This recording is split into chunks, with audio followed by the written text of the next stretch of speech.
FRQ 1. So in part A, asks us to label the forces on the box going down the incline.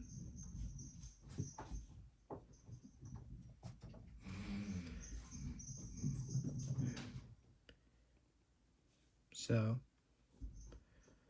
there is contact force because it's on the surface. RFG. And since there's mu k, there will be FK. These are the forces acting upon this object. So in part B, the term asks us to determine the angle.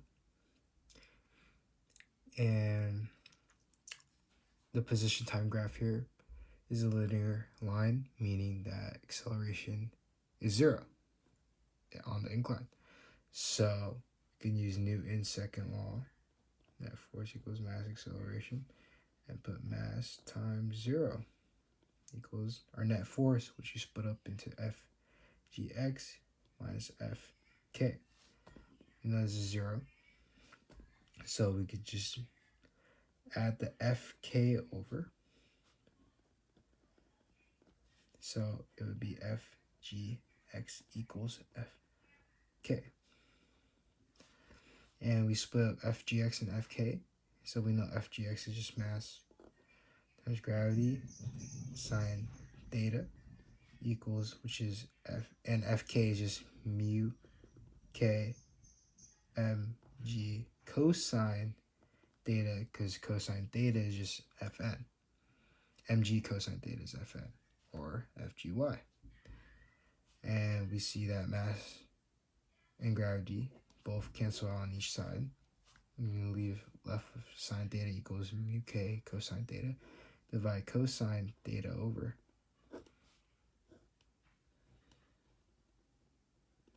And we know sine over cosine is just tan theta equals mu k.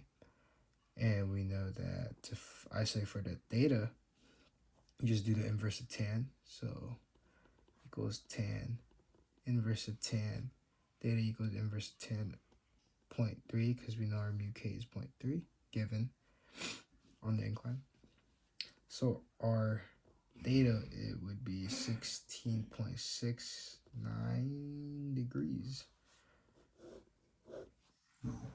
Should be correct. And next for part C, asks us to calculate the coefficient of friction on the horizontal segment or the flat segment right here. And I want to start off with the acceleration to find our acceleration. And we know that our mass on the incline is going at a constant speed of 2 meters per second found in the position time graph. So that would be our VI coming into here. So 2 meters per second. And we know that from here, 5 seconds to 10 seconds is our total time. So it's 5 seconds. So we can say, and the object stops at this point right here. So we know that our VF is 0 minus 2, or minus our VI, which is 2, over the total time, which is 5 seconds. This would equal negative 0.4 meters per second squared. After we find the acceleration, we can use Newton's second law again to find our coefficient of friction. So net force equals mass acceleration, and we know our net force here, or the only force acting upon this object on this flat segment, is Fk, to slow it down to a complete stop. So it would be Fk equals mass acceleration. And we know Fk just equals mu k times mass, gravity, and mass equals mass acceleration in this equation. And then we see mass cancels out. And so we divide g over to cancel out g to isolate for coefficient of friction, g. And now we know that mu k, or coefficient of friction, equals acceleration over gravity. And we know that we found that our acceleration is negative 0.4 meters per second over our negative 9.8 meters per second, which is our constant gravity. And our mu k coefficient of friction equal to 0.041.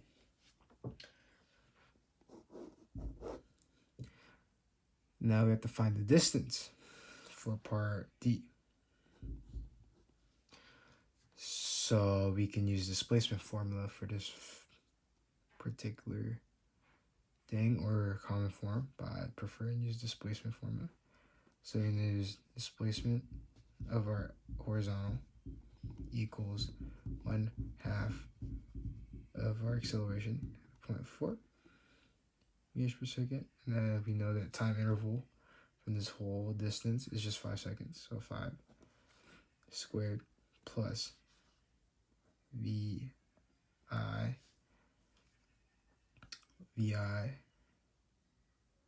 VIX, which is VI, which is 2,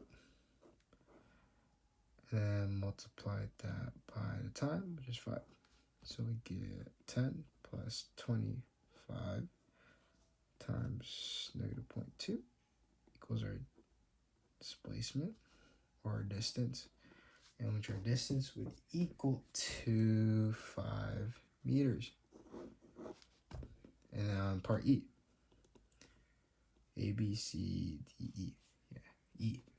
So asks us for our average speed. So our speed average formula is just distance over time. So we know our distance is just 5, we just found, over the time of this segment, which is 5 seconds. It's just equal to 1 meters per second. Next, F. Part F asks us to sketch the shape of the position time graph of this flat segment, as well as the acceleration time graph for this flat segment as well. So we know our flat segment, the speed is slowing down to a complete stop. So it's just decelerating in the positive direction. So our slope, or our line, has to be above the x-axis because it's going in the positive direction, slowing down. So our shape should look like this. It's slowing down till it hits a complete stop. And our acceleration, we know, is negative, but is at a negative acceleration, or a negative constant acceleration, meaning that it should be under the x-axis where negative lies, and then it should be a straight line because it's a constant acceleration. So next, we have part G. So in part G, it asks us to find the distance to where the object drops from the height of 10 and shortens our distance by 3. So we know that our shortened distance is this. Given the question, gave us this. So we know our distance is just 5, 3. And this would just equal 5 over 3 just equals to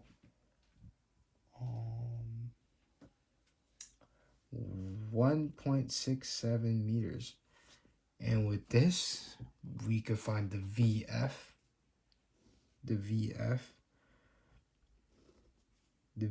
right here, launched off the flat surface, or the VIX right here of the flat surface. So to find that, we can use common form. So VF squared equal VFX squared and VI squared, VIX squared, plus 2 acceleration and our delta x, or distance. So oh, my laptop just died. Anyways, we could just continue it because I still remember the problem. So we know that our VI, or blinking out. Well, we know our VIX is 2. VIX is 2 just from the top, from here. So it would be 2 squared plus 2, and our acceleration is negative 0.4 that we found up here. And then multiplied by the distance that the question asks us to do, shorten our distance, which is 1.67. So multiply by 1.67 equals VFX squared. And so we could just square root this, square root the whole thing. So it would be VFX equals square root of 2 squared plus 2 negative 0.4, 1.67. And our VFX would equal to 1.63 meters per second.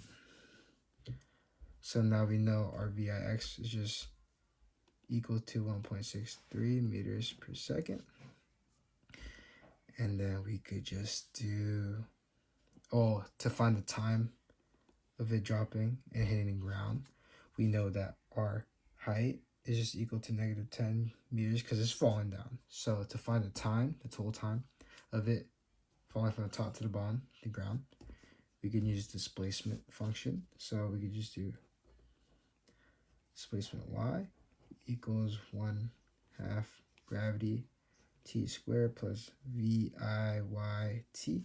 And we know since for free fall, when you drop a object from the top to the bottom, the VI is always 0. So you cancel that out.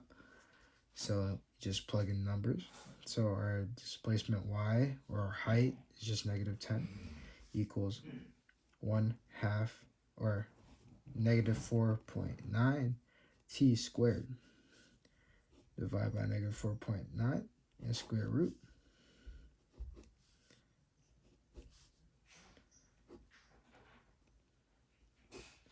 And you square root, so we would get t equals square root of negative 10 over negative 4.9. So our time that it takes to hit the ground is 1.43 seconds. Since we had the time and the initial VI, we could find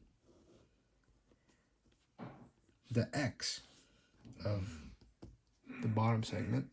So we know that the displacement x equals 1/2 acceleration t squared plus VIXT, correct? So in free fall or projectile, we know that our VIX is always going to stay constant to the speed of whatever we find or whatever is given, meaning that there's no acceleration in the horizontal plane. So we just cancel it out. So we know our displacement x just equals VIX times t. So we could just plug in 1.63 multiplied by 1.43 seconds. So our x would just equal to 2.33 meters.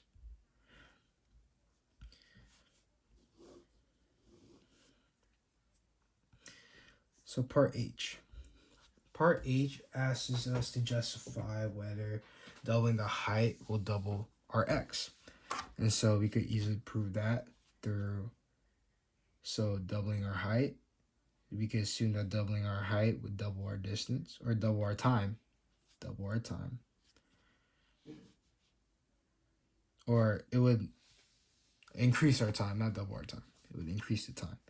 So we know that negative 20 over negative 4.9 square root is just equal to t.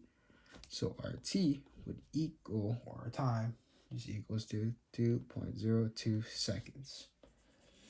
And since we found this out, we could figure, or we already found out how to do this. So we just plug in the 2.02 to the time here. So we would get equals our VIX, which is 1.63, multiplied our, then you found time of the increased height. So our new displacement S, or our new X, would equals 3.29 meters. So this proves that, or comparing the two X's, you can see that by doubling the height, it does not double the X. The only thing it does is only increase the time, meaning it would increase the X, but it won't double it. That's the justification, meaning that it's not correct. It's just not correct. All right, that's it. Thank you.